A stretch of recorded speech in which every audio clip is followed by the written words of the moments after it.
open your mouth yan, anak. Excited ito.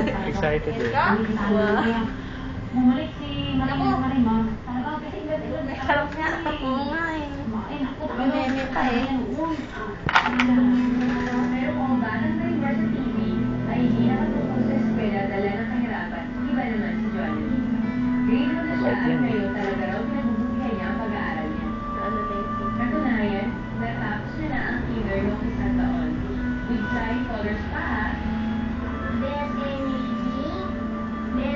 Hindi naman po siya nagko-complain sa sleeping niya. Hindi naman.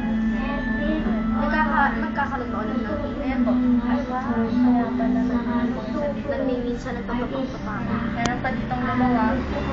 Ngingiti ba? Ano na talaga sa mukha? Ayan na. Palabas na. Isa na po. Ito nakalabas na talaga. Kaya pala nag-tropa. Kaya nagsusungit. Itong dalawa, aga po makasila. Sa security guard ng kanyang ama, manghihilot naman si Nanay Ana. Simple lang ang kanyang buhay. Madalas siya sa pasahan, pero makakaya siya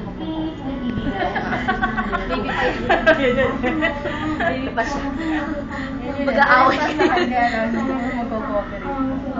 Ano na lang po, pa? Okay na. Okay, baby. Pagka-milk po, kasi gabi di ba nag-milk pa. Pagka-milk po, ayaw mag... Hindi Hindi siya naman upuan. nababrush na, no? Nababrush siya before